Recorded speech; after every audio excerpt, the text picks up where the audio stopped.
Jjk Modulo Chapter 12 is here, and this one is a doozy, so let's just jump straight in. Okay, so if you recall, Chapter 11 ended with this moment, where an elder of the Samorian race was basically like, Japanese people are killing the Kalyans, I saw them do it. Okay, so Chapter 12 begins, and we've got Usami, Mino, Jabaloma, and Cross all in a hallway discussing this, and we pick up mid-conversation with Usami being like, we're massacring Kalyans, as if he's being confronted with this accusation. And Cross says, apparently, that's the claim we're hearing. And Usami says, well, could it be a misunderstanding? No Kalyans or anything like that exists here.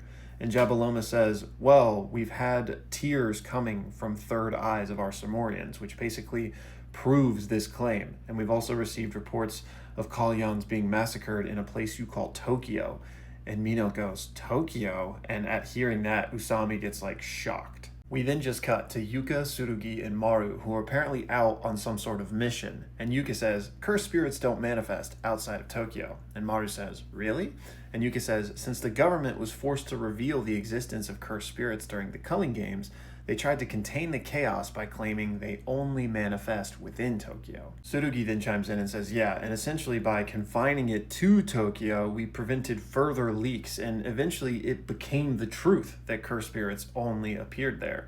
And Maru says, so cursed spirits manifesting outside of Tokyo isn't impossible, just improbable. And it's at this point that we see the three of them arrive at one of these little shrine boxes, and Yuka opens it up, and inside we see this big old ball of like jujutsu seals that have all been placed everywhere. And Yuka says, and that's why we have to go around performing maintenance on all of the charms that protect Tokyo. We then cut to what appears to be like a few minutes later as they're still explaining more and more to Maru. And Tsurugi says, yeah, that's why there's a purge going on as we speak. And Maru says, purge? And Yuka says, yeah, the cursed spirits in Tokyo are wiped out every once in a while to assure that they don't spill over into other areas. And the barriers can get really unstable during such an event. We then kind of jump a little bit later, and Tsurugi says, yeah, and students really aren't allowed to participate. And Maru says, why are cursed spirits so powerful? And Yuka says, well, it depends on the spirit. Unlike cursed users, they vary in shape, size, and strength, and they often move in packs.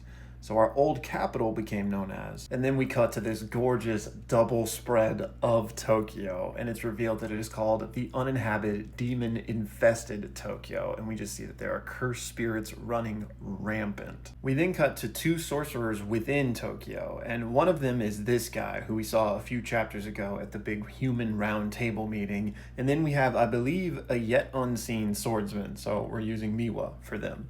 But anyway, this guy, we see him just shoot a cursed spirit with a gun, and he goes, that's 10 points for me. And the swordsman says, isn't that one only worth 5 points? It's no different from the one that I just took out.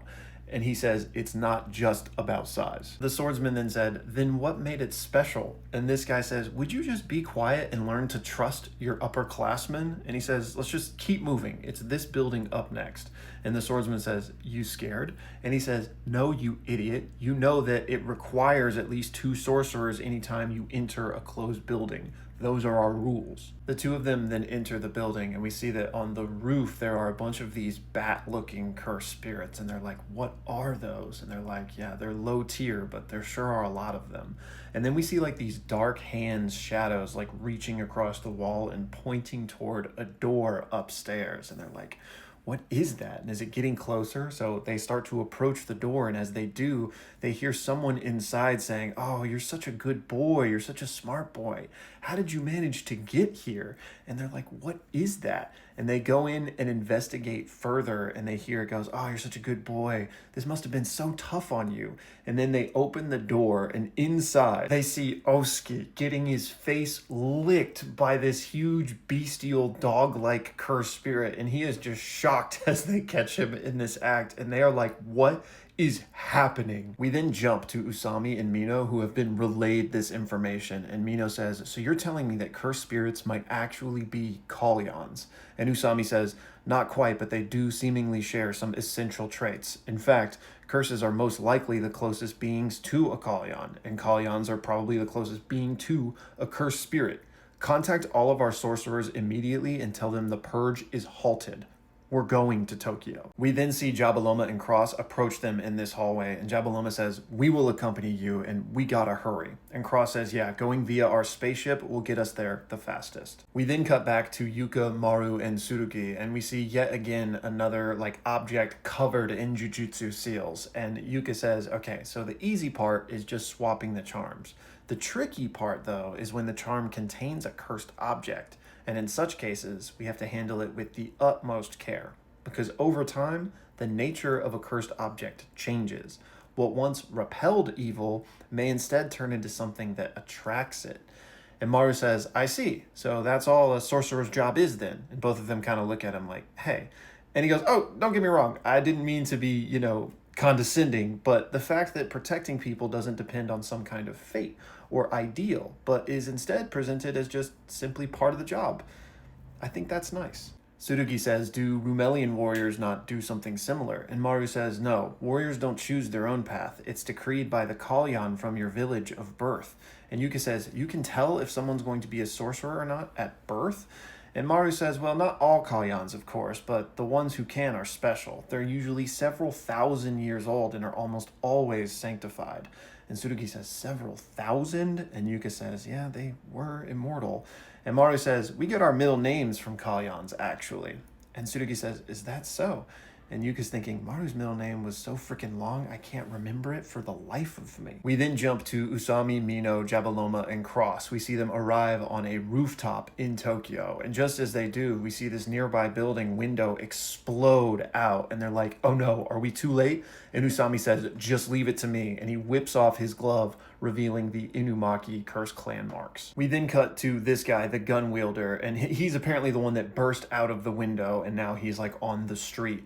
And we see he uses his little radio and he says, Yakamaru speaking, all squads engaged in the purge, including those who have engaged with Simorians, assemble immediately. And we see that now approaching him on the street are a horde of Simorians, and they're all crying from their third eye. And we see that Yakamura looks at them, and he's got a wound on his face, and he says, you attacked first. Yakamura then points his gun at the Simorians, but just then, don't move echoes across the area, and everyone freezes. And Yakamura realizes that's Usami-san's sorcery. And Usami walks up in the middle of this, and he says, get a hold of yourself. The purge has been called off. And Yakamura says, what the hell do you think you're saying? And Usami says, the nature of cursed spirits was never adequately revealed to them. We made a call to give them as little information as possible regarding sorcery. The only reason this happened is because of neglect on our end. Nakamura then just screams at Usami and he says, so that just means we're going to stop the purge? Usami yells right back at him saying, cursed spirits and Kalyans are pretty much the same thing. And Yakamura is like, oh. We then cut to the Simorian side of things where they're also having heated arguments, and we see Cross is trying to talk to Oski. He says, they aren't Kalyans, they are cursed spirits. And Oski says, stop messing around. You believe them? Look at my third eye. And we see that it's crying. And Cross says, if they were truly Kalyans, you wouldn't still be on your feet, much less talking after your third eye wept. Cross then says, plus just look at its corpse, and he points nearby, and we see the body of this cursed spirit that has been killed start to dissolve away, and Oski is like, it vanished. And Cross says, cursed spirits manifest because Japanese people unconsciously leak their Roluluka, their cursed energy. These things are not Kalyans. And Oski says, even if they aren't, do you not hear them calling? And Cross says, I'm asking you nicely, Oski. Move on, please. So they have managed to diffuse the situation. Tensions are still high, but everyone has calmed down a bit. And we see that Jabaloma and Usami kind of meet as representatives from both sides. And Jabaloma says, we sincerely apologize. We are at fault here for trespassing in Tokyo without permission. And Usami says, this only happened because we doubted you and failed to show you sincerity. We apologize for that. And then we see Oski thinking to himself, why are we apologizing? And we see Yakamura thinking to himself, they want us to bow our heads to our imposed visitors.